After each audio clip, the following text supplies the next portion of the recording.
பண்டார பரதேசி கட்சின்னு அவங்கள இவர் விமர்சனம் பண்ணியிருந்தார். அப்படிப்பட்டவர் பிராமண எதிர்ப்பு. அப்போ அந்த கட்சி கூட கூட்டணி அந்த கட்சியே ஒதுக்கி வச்சிருந்தாங்க. 99 கை கோத்தீங்களா இல்லையா? புஷியானந்தாவது ஏதோ சேலம்ல இருக்காரு, அப்புறம் இங்கே கடலுக்குள்ள இருக்காரு, அந்த மாதிரிலாம் சொல்றாங்க. ஆதவர்ஜுனா பத்தி சப்மரீன் ஒன்று வாடகை எடுத்துட்டு போயிட்டாரு புஷி. எப்பயுமே நம்மளை விட பெரியவங்களா தான் எதிர்க்கணும். சீமான் அவர்கள் வந்து ஏஜ்லையும் சரி, அரசியல் அனுபவத்திலும் சரி. செத்த பாம்பை எதுக்கு போட்டு அடிக்கிறீங்க? செத்த பாம்பு தானே அது. இன்னைக்கு வந்து ஐயோகோ கரூர் மக்களே நான் ஆல்ரெடி துடிக்கிறாங்கல்ல. 2002 கோத்ரா கலவரம் நடந்தது. இவங்க என்ன பண்ணாங்க? திமுக ஒரு ரியாக்ஷன் காமிக்கல.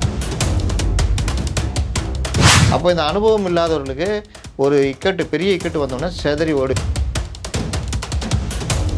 ரைட் மேன் இந்த ராங் பார்ட் அப்படின்னு உருட்டினாரா இல்லையா? 5 வருஷம் இருந்தாரா இல்லையா? திமுக அழிஞ்சா போச்சு. விஜய் சீமானும் சேர்ந்திருந்தா என்ன ஆயிருக்கும் அரசியலுக்கெல்லாம் அப்படின்னு சொல்லி என்ன சார் ஆயிருக்கும்? பெர்னாட் ஷா கிட்ட போய் ஒரு உலக அழகி கேட்டுச்சான், நம்ம 2 பேரும் கல்யாணம் பண்ணிக்கலாமா? கல்யாணம் பண்ணிட்டா என்ன மாதிரி அழகாகவும் உங்களை மாதிரி அறிவாகவும் ஒரு குழந்தை பிறக்கும், நாட்டுக்கு எவ்வளோ நல்லா இருக்கும். பெர்னாட் ஷா சொன்னாராம், என்ன மாதிரி அழகும் உன்ன மாதிரி அறிவும் உள்ள குழந்தை பிறந்துச்சுன்னா என்ன பண்ணுறதுன்னா.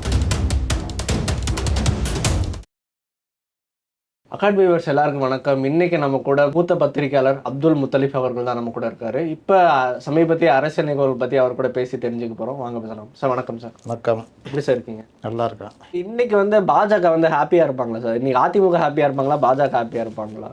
எல்லாருக்கும் சந்தோஷங்க. எல்லாருக்கும் சந்தோஷம். வேற என்ன, ஒவ்வொருத்தருக்கும் ஒவ்வொரு வகையில் சந்தோஷம்ல. பாஜகவுக்கு வந்து ஒரு சந்தேகம் இருந்துகிட்டே இருந்தது, அதிமுக சேர்ந்து இது பண்ணாலும் விஜய் தனியாக நின்னாலும் முழு வெற்றி கிடைக்குமான்னு. அதிமுக அந்த சந்தேகம் இருந்தது. ஆனால் இந்த சந்தேகத்தெல்லாம் மொத்தமாக தீர்த்து வச்சு விஜய் வந்துட்டா சந்தேகமே பட வேணாம், ஜனங்களே முடிவு பண்ணுவாங்க. பொதுவாக எல்லா தேர்தலையுமே ஒரு 10-15% மக்கள் பொதுவாக இருப்பான். அவன் என்னென்னா இந்த ஹோட்டலில், டீ கடையில், அங்கே இங்கே பத்திரிகை இதெல்லாம் பார்த்துன்னே இருப்பான். அப்பப்போ என் கருத்து மாறினே இருக்கும். ஆனால் அவன் எப்படி இருப்பானா, இவங்க தான்ப்பா ஜெயிப்பாங்க, பெரிய கூட்டணிப்பா அப்படின்னு வந்துட்டா அந்த கூட்டணிக்கு ஓட்டு போகிற மணலில் இருப்பான். அந்த இதுதான் எப்போவுமே திருப்பி விடும். அந்த மாதிரி தான் வரதான் ஸ்வீப் பண்ணுவாங்க. அவன் எல்லாம் பண்ணுவேன், ஆனால் விஜயை போட்டு இந்த பாடுபடுத்திட்டாங்க, ஒரு சான்ஸ் கொடுப்பேன், அவங்க கூட தான்ப்பா ஜெயிக்கும், நான் அதை அவங்களுக்கு தான்ப்பா போட்டேன் அப்படின்னு போடுவான். இது வந்து ஒரு பெரிய இதெல்லாம். அதே மாதிரி இபிஎஸ் அவர்கள் நிறைய பிரச்சாரம் பார்த்துருக்கோம். இப்போ கடந்த பிரச்சாரம் ரொம்ப ஹாப்பியாக இருக்காரு. நாங்கள் அவ்வளோ குஷி பார்த்ததே இல்லை, அவர் அந்த குஷியில் இருக்காரு. ஸோ அதே மாதிரி இப்போ என்னோட ஹவுஸ் ஓனர் வந்து ஒரு கேள்வி கேட்டார். நான் மீடியாவில் இருக்கிறதுனால அவர் என்கிட்ட ஒரு கேள்வி என்னன்னா, தம்பி இப்போ இந்த மாதிரி நடந்துருச்சுப்பா, 40 பேர் இறந்துட்டாங்க, விஜய் வந்து அதிமுக போகிற மாதிரி இருக்காரு. அவர் என்ன சொன்னார்னா, எங்களோட பாஜக கொள்கை எதிரி கூட எந்த காலத்துலையும் கூட்டணி இல்லைன்னு சொன்னார். இப்போ வேறு வழி இல்லாமல் வைக்கிறாருன்னே வச்சுப்போம், 2 நாள் கன்ஃபார்ம் ஆயிருந்தே வச்சுப்போம். இது விஜயோட எதிர்கால அரசியலுக்கு எந்த அளவில் பாதிக்குமா இல்லை சாதகமாக இருக்குமா அவர் கேள்வி கேட்டார். இல்லை மக்கள் மறந்துடுவாங்களா, இல்லை இது என்ன ஆகுன்ற மாதிரி கேள்வி. மக்கள் வந்து ஜெயிக்கிறவங்க பின்னாடி ஓடுவாங்க ஒன்று. 2வது, நீங்கள் எப்படி இது விஷயத்தை கன்வே பண்ணுறீங்கன்றத பொறுத்தா உங்களுக்கு மரியாதை. அரசியலில் நீங்கள் என்ன பண்ணாலும் கேள்வி இவங்களை பேசின்னு தான் இருப்பாங்க. விஜய் தனியாகவே நின்னாலும் விஜய் அடிக்க தான் செய்வாங்க.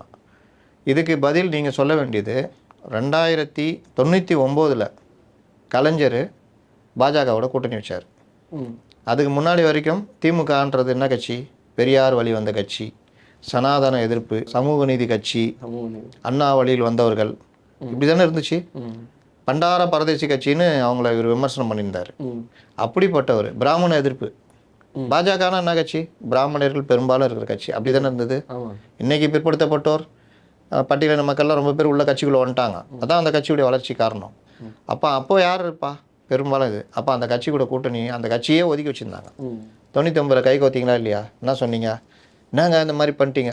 நாங்கள் வாஜ்பாய் கேட்க போகிறோம், ரைட் மேன் இந்த ராங் பார்ட்டி அப்படின்னு உருட்டினாரா இல்லையா? 5 வருஷம் இருந்தாரா இல்லையா? அந்த டேக்லைன் இப்போ வரைக்கும் ஃபேமஸ் தான். 5 வருஷம் இருந்தாரா இல்லையா? திமுக அழிஞ்சா போச்சு. இல்லை, 5 வருஷம் முன்னாடி பட்டுன்னு காங்கிரஸுக்கு மாறினாரா? அதுலேருந்து 10 வருஷம் காங்கிரஸ் கூட இருந்தாரா? அப்போ ஜெயிச்சுட்டு தானே இருந்தாங்க. ஏதாவது ஆச்சா? நீங்கள் எப்படி உங்கள் அரசியலை வெளிப்படுத்துறீங்க அப்படின்றத பொறுத்து தான் நடக்கும். அதனால் இதெல்லாம் ஒரு மேட்டரே கிடையாது. இன்றைக்கி வந்து ஐயோகோ கரூர் மக்களே நான் ஆல்ரெடி துடிக்கிறாங்கல்ல. 2002 கோத்ரா கலவரம் நடந்தது. உலகமே திருப்பி பார்த்த கலவரம், குஜராத்தில் நடந்த கோத்ரா கலவரம். வாஜ்பாயே மனசு வந்து போய் நான் எப்படி வெளிநாட்டுக்கு போவேன், இந்த முகத்தை வச்சுட்டு போவேன்னு கேட்ட ஒரு கலவரம். இவங்க என்ன பண்ணாங்க? திமுக ஒரு ரியாக்ஷன் காமிக்கல. அதெல்லாம் கடந்து தானே இப்போ வந்திருக்காங்க. யாராவது இப்போ அதை கேள்வி கேட்குறாங்களா? அந்த மாதிரி பழசும் மறந்து போயிடும், பல இது போகும்.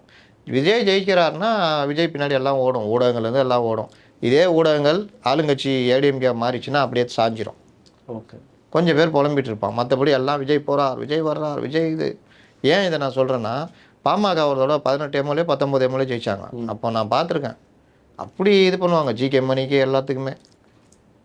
எப்போவுமே ஜெயிச்சவங்க பின்னாடி ஓடுறது தான் வழக்கம். அதனால் இது ஒரு மேட்டரே கிடையாதுன்னு அவர்கிட்ட சொல்லுங்கள்.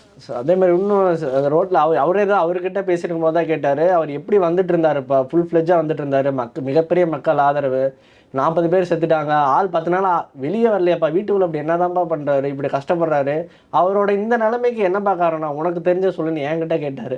எனக்கு தெரியலங்க, நான் போய் வேணா. அந்த நிலைமைக்கு என்ன காரணம்னா அனுபவமின்மை. ஓகே. அனுபவம் அவர் வாழ்க்கையில் இந்த மாதிரி விஷயம் பார்க்க மாட்டாங்க. நான் ஆரம்பத்துலேருந்து சொல்கிறேன், அது ஒரு அரசியல் கட்சியாகவே இல்லை. அப்போ அரசியல் கட்சியாகவே இல்லை.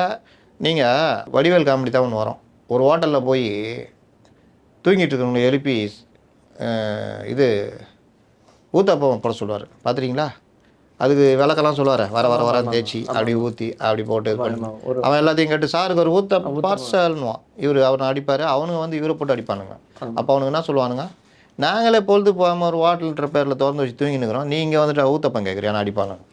அந்த மாதிரி தான் அந்த கட்சி இருந்தது. நாங்களே பொழுது போகாமல் ஜாலியாக ஏதோ கட்சி ஆரம்பிச்சு நடத்தியிருந்தா நீங்கள் வந்து ஏன் பத்திரிக்கை பேட்டி கொடுக்க மாட்டேங்கிற, ஏன் அதை பண்ண மாட்டேன் சொன்னார்ல இவர் புசியானது. என்ன கட்டமைப்பு, உட்கட்டமைப்பு, எங்கள் தலைவரை இட்டுன்னு வந்து இட்டாந்து போகிறது தான் பெரிய உட்கட்டமைப்பு தெரியுமான்னாரு. ஏன்னா அவருக்கு தெரிஞ்சது அதுதான்.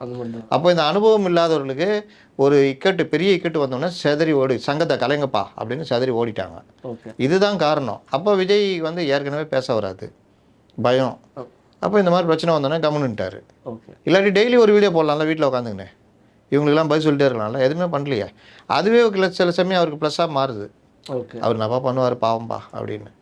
அந்த மாதிரி அதனால அனுபவம் இல்லைன்னா இந்த மாதிரிலாம் வரும். சார் நீங்கள் நோட் பண்ண தவறுகள் என்ன சார்? ஏன்னா நாங்கள் பார்த்த வரைக்கும் அவங்களோட கட்சி தொண்டர்கள்லாம் இந்த பஞ்சாயத்து எலெக்ஷனில் போட்டி போடுறாங்க, அதுக்கப்புறம் கொஞ்சம் கொஞ்சமாக உட்கட்டமைப்புலாம் இம்ப்ரூவ் பண்ணுறாரு, வட்ட செயலாளர்கள், கிளை செயலாளர்கள். வட்ட செயலாளர் இல்லையே, ஐ மீன் அந்த ஒவ்வொரு ஸ்டெப் பை ஸ்டெப்பாக அவர் இம்ப்ரூவ் ஒரு பண்ணுறாரு. கட்சியை ஆரம்பித்து 2-2.5 வருஷத்தை நோக்கி நெருங்கும் போது அந்த கட்சியுடைய எல்லா அமைப்புகளும் ஆட்கள் ஃபில் பண்ணியிருக்கணும். புஷிக்கு என்ன பிரச்சனைனா தனக்கு வேண்டிய ஆளை போடணுன்னு, அப்படிலாம் நீங்கள் பண்ண முடியாது. இப்போ நான் மறுபடியும் உங்கள் இதுக்கே வர்றேன், ஒரு நிறுவனம் ஆரம்பிக்கிறீங்க, பெருசாக பண்ணுறீங்க, உங்களுக்கு கீழே உள்ள ஒருத்தர் கூப்பிட்டு ஏன்பா எல்லாத்துக்கும் ஆள் எடுப்பா அப்படின்றேன். அவர் வந்து வெறும் கேமராமேன் மட்டும் எடுத்துக்கிட்டு ஆங்கர் எடுக்காமல் இப்போ பொருளுங்களாம் வாங்காமல் அப்படியே சுற்றி நிற்கிறேன். ஏன் பண்ணாப்பா அப்படிங்கிறேன்னா, இல்லைங்க சொல்லிக்கிறாங்க அப்படின்னு. என்னன்னா என் சொந்தக்கார பையன் ஒருத்தர் சொல்லிக்கிறேன், வர சொல்லியிருக்கேன், அவன் தான் நல்லா ஆங்கரிங் பண்ணுவான், இன்னொரு பையனை வர சொல்லிக்கிறேன்னா, இப்படியே 2 வருஷம் ஓடிச்சுன்னா நீங்கள் நிறுவனம் நடத்த முடியுமா? நிறுவனம்னா என்ன, சம்பளம் கொடுக்க போகிறீங்க, அதுக்கேற்ற ஆப்டான ஆளை எடுக்க போகிறீங்க, எடுத்து டக்குன்னு வேலை ஆகணும், அதுக்கு தானே ஒரு ஆளை போடுறோம். அந்த ஆளே சும்மா உட்காந்தா இளைஞர்கள் அதிகமாக இருக்கிற கட்சி எந்த கட்சி? இன்னைக்கு தேதிக்கு தாவேகா தானே. தான். இளைஞர் அணி இருக்கா? இல்லை. திமுக இளைஞர் அணி தலைவர் யாரு? இதுக்கு முன்னாடி உதயநிதி ஸ்டாலின். இப்போ உதயநிதி இவர் தான். மகளிர் அணி இதுக்கு முன்னாடி கனிமொழி, இப்போ கொஞ்சம் பேர் இருக்காங்க. தொழிற்சங்க அணி இருக்குல்ல, இருக்கு எல்லாத்துக்கும். கம்யூனிஸ்ட் கட்சிக்கு வெயிட்டே தொழிற்சங்க அணி, டைஃபி, இளைஞர் அணி, மாணவர் அணி, எஸ்எஃப்ஐ இருக்கா? உங்கள்கிட்ட இருக்கா? மாணவர் அணி இருக்கா?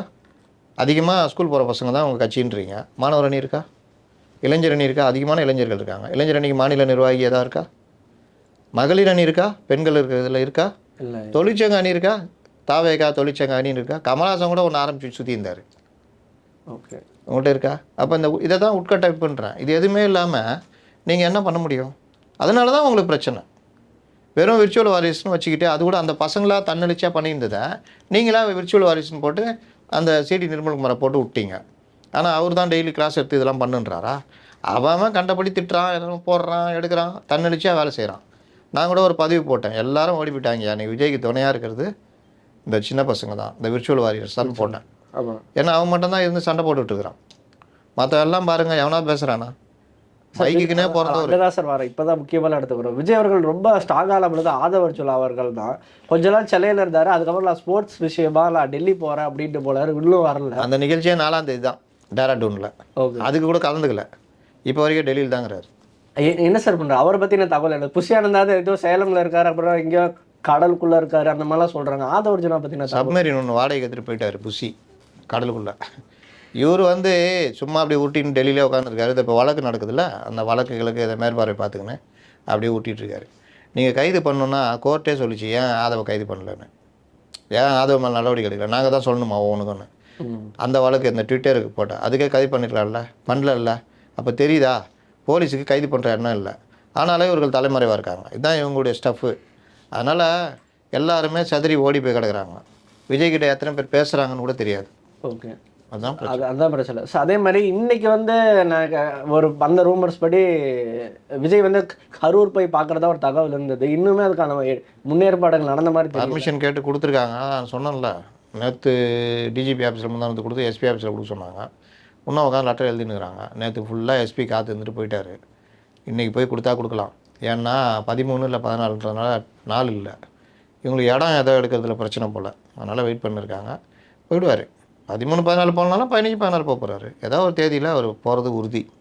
எல்லாம் ரெடி பண்ணிட்டார். ஸோ இந்த சலசலப்புக்கு நடுவில் 2 கட்சிகளை பற்றி பேசணும். ஒன்று வந்து நாம் தமிழர் கட்சி. இந்த கரூர் சம்பவத்தை மிக முக்கியமாக விஜயை தாக்குனது நாம் தமிழர் கட்சினே சொல்லலாம்.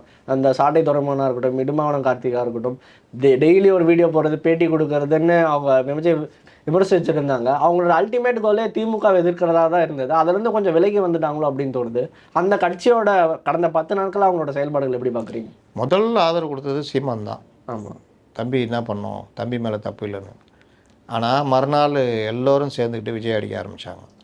அவங்க வந்து அரசியல் ரீதியாக தவறு பண்ணுறாங்க அப்படின்ற மாதிரி தான் பார்க்குறேன். அவங்க எப்படி பார்க்குறாங்கன்னா, போன 2024 எலெக்ஷனில், பார்லிமெண்ட் எலெக்ஷனில் அண்ணா தம்பின்னு 2 பேரும் உருகியிருந்தாங்க. அதனால் வந்து விஜய்யுடைய வாக்குகள் ஒரு 2% அந்த வாக்குகள் அவர் விழுந்திருக்கலாம். அதை தக்க வைக்கிறதுக்கு விஜய் வந்து கருத்தியல் ரீதியாக அவங்க அட்டாக் பண்ணுறாருன்னு நினைக்கிறேன்.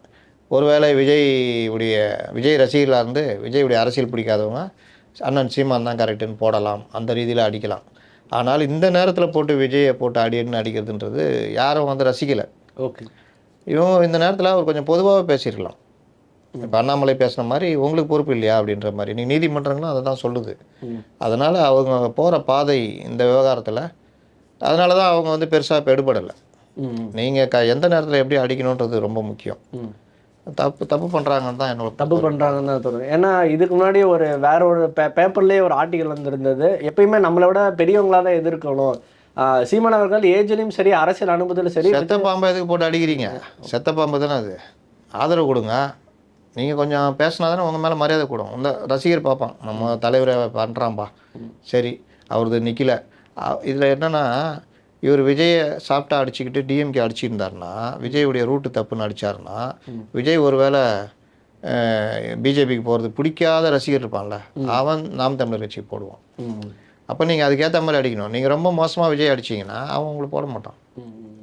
இதெல்லாம் அவங்களுக்கு தெரியணும். தெரியல சார். அடுத்த தேர்தல் நாம் தமிழர் கட்சி எப்படி இருக்குது? ஏன்னா இதுக்கு முன்னாடி வரைக்கும் விஜய் இல்லை, எந்த தேர்தல் அரசியலே அவர் பங்கு பெறல, இப்போ பங்கு பெற போகிறாரு.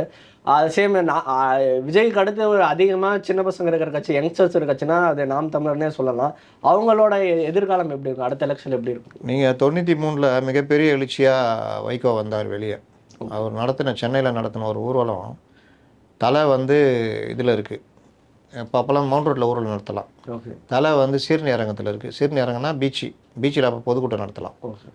வால் வந்து இங்கே மவுண்ட் ரோடு அண்ணா சிலைகிட்ட இருக்குது. இது போய் முடியறதுக்கு நள்ளிரவு 2:30 மணி ஆச்சு. சாயந்தரம் ஆரம்பித்த ஊர்வலம் நள்ளிரவு 2:30 மணி தான் முடியுது. அதுக்கப்புறம் தான் வைகோ மைக் பிடிச்சி பேசுகிறாரு. அவ்வளோ பெரிய எழுச்சி. ஆனால் தப்பான முடிவு எடுத்ததுனால கலைஞரை தட்டி 96 அவர் பெரிய ஸ்வீப் பண்ணிட்டார். ஆடி காற்றுல அம்மி பறந்துச்சு, அதிமுகவும் பறந்துச்சு, மதிமுகவும் சேர்ந்து பறந்துச்சு. இப்போ ஆடி காற்றுல திமுக பறக்குது, இது நாம் தமிழர் கட்சி சேர்ந்து பறக்கக்கூடிய சூழ்நிலையும் வரலாம். ஏன்னா இது ஒரு பெரிய இதுக்கான மாற்றத்துக்கான தேர்தலாக போகும்பொழுது பெரிய அணி 50% வாக்கு அப்படிலாம் வரும்பொழுது, இவர் போன தடவை நான் சொன்ன மாதிரி 2% இவருக்கு போட்டிருந்தாங்கன்னா, இந்த தடவை இவர் வந்து விஜய் மட்டுமே அடிச்சுட்டு திமுக விமர்சிக்காமல் இருந்தாருன்னா, இவரும் சேர்ந்து அந்த அலையில் அடித்து போடுவார். இல்லை கொஞ்சம் மாற்றி அரசியல் பண்ணாருன்னா இன்னும் 6 மாதம் இருக்குது, இவர் வந்து இந்த சைடு பண்ண வாய்ப்பு இருக்குது. சார் அதே மாதிரி அவர்கிட்ட ஒரு ஆதங்கம் இருக்கா சார்? ஏன்னா கட்சி அந்த விக்கிரவாண்டியில் அவர் கொள்கை அறிவிக்கும் போதே மிகப்பெரிய அப்செட் ஆகிட்டார் அவர். அது எப்படிங்க ஒரே உரையில் 2 கத்தி இருக்கும், திராவிடம் தமிழ் தேசியம் எப்படி ஒரே இதில் இருக்கணும், ஒரு மிகப்பெரிய அப்செட் இருந்தது. எல்லாருமே அதுக்கு முன்னாடி மிகப்பெரிய எதிர்பார்ப்பு இருந்தது என்னன்னா, சீமான் விஜய் ஒன்று சேர்றதா தான் ஒரு அந்த அவரோட கோட் படம் ரிலீஸ்லேருந்தே அது போயிட்டு இருந்தது. அவர்கிட்ட ஒரு ஆதங்கம் இருக்குது, நீங்கள் பார்க்குறீங்களா சார்? ஏங்க அவருடைய அரசியலை வீழ்த்துறது தானே இவர் வராரு. யங்ஸ்டர்ஸ் அதிகமாக இருக்கிறான், விஜய்யுடைய யங்ஸ்டர்ஸு இவர் ஆதரிச்சிக்கிட்டு இருக்கிறான், விஜய் கூட கூட்டணி போகலான்னு நினைக்கிறாரு. திராவிடம் தமிழ் தேசியன்னொன்னே இவருக்கு கோபம் வருது. அப்போ பிரிகிறாங்க. இன்னொன்று விஜய் தலைமையில் தான் கூட்டணின்ற மாதிரி தான் விஜய் பேசுகிறார், எப்போவுமே ஸ்ட்ராங்காக இருந்தார். இப்போ தான் இந்த கரூருக்கு பின்னு தான் அந்த இதுலேருந்து மாறுறாரு விஜய். அப்போ நீங்கள் வந்து அவருக்கு வேறு வழி இல்லை, விஜயையும் வீழ்த்த முடியாது, தன்னுடைய கட்சியுடைய சரிவையும் தடுக்க முடியாதுன்னா அது கோபமாக மாறும். அதுதான் விஜய் மேலே அவங்க பாயிறாங்க. ஓகே, அது ஒரு முக்கிய காரணம். ஓகே சார், நான் இந்த துறையில் இருக்கிறதுனால எனக்கு ஒரு கேள்வி தப்பப்போ தோணும். விஜயும் சீமானும் சேர்ந்துருந்தா என்ன ஆயிருக்கும் அரசியலுக்கெல்லாம் அப்படி தோணும். என்ன சார் ஆயிருக்கும் நீங்கள்? பெர்னாட் ஷா கிட்ட போய் ஒரு உலக அழகி கேட்டுச்சான், நம்ம 2 பேரும் கல்யாணம் பண்ணிக்கலாமா, கல்யாணம் பண்ணிட்டா என்ன மாதிரி அழகாகவும் உங்களை மாதிரி அறிவாகவும் ஒரு குழந்தை பிறக்கும், நாட்டுக்கு எவ்வளோ நல்லாயிருக்கும். பெர்னாட் ஷா சொன்னாராம், என்ன மாதிரி அறிவும் உன்ன மாதிரி அழகும் ஓகே, என்ன மாதிரி அழகும் உன்ன மாதிரி அறிவும் உள்ள குழந்தை பிறந்துச்சுன்னா என்ன பண்ணுறதுனாராம். ஓகே, அதனால் 2 பேரும் சேர்த்துக்கலாம் வாய்ப்பே இல்லை. ஏன்னா அவர்கள் முற்றிலும் பேசவே பிறந்தவர்கள், ஒரு கொள்கை வழி நிற்கிறாங்க. ஓகே, அவங்க வந்து தமிழ் தேசியம்ன்றதில் உறுதியாக நிற்கிறாங்க. இவர்களுக்கு கொள்கையே குழப்பம். என்ன கொள்கைன்னு சொல்லிக்கிறாங்க, திமுக இருந்து கொஞ்சம் அங்கேருந்து கொஞ்சம் எடுத்து போட்டு வச்சுன்னுக்கிறாங்க. ஆனால் அதை விலகி சொல்கிறது கூட அவங்களுக்கு இது கிடையாது. குரான் மேலே சத்தியன்றார் ஒருத்தர், குரான் மேலே நீ எப்படியா சத்தியம் பண்ணுவேன், ஒரு பாய் சத்தியம் பண்ணால் பரவாயில்ல, நீ எப்படி பண்ணுவேன் அப்படின்ற கேள்வி. அதனால் இவர்கள் அவர்களும் ஒன்று சேர்ந்தால் பெர்னாட் ஷாவும் உலக அழகியும் சேர்ந்து குழந்தை பெற்றுட்ட கதையாக தான் சார். ஆனால் நாம் தமிழர் கட்சின்ற ஒரு எதிர்பார்ப்பு இந்த விஜய் வந்துருவார், நீங்கள் பார்த்தீங்களா சார் ஒரு அரசியல் விமர்சகராக? நான்லாம் ஆரம்பத்திலே சொல்லிட்டேன், இவங்க 2 பேருக்கும் ஒத்தே வராதுன்ட்டேன். ஏன்னா விஜய் தலைமையில் தான் விஜய் எதிர்பார்ப்பார், ஏன் தலைமையில் தான் சீமான் சொல்லுவார். ரெண்டாவது, என்ன தான் விஜய் ஒத்துக்கிட்டு போனாலும் அவன் அந்த பேச்சு மற்ற விஷயங்கள்லாம் பெரிய அளவில் அவங்களுக்கு கொள்கை முரண் வந்துடும். அதனால் வாய்ப்பு இல்லைன்னு தான் நான் சொல்லியிருந்தேன், அதான் நடந்தது. ஓகே சார், நீங்கள் சொன்ன விஷயங்கள் தான் இன்ன வரைக்குமே மக்கள்கிட்ட ஒரு பேசு பொருளாக இருக்குது. இதே மாதிரி அடுத்த நேர்காணலில் சந்திப்போம் சார். அடுத்த விஷயம் என்ன நடக்குதுன்னு பார்த்துட்டு பேசுவோம் சார். நன்றி.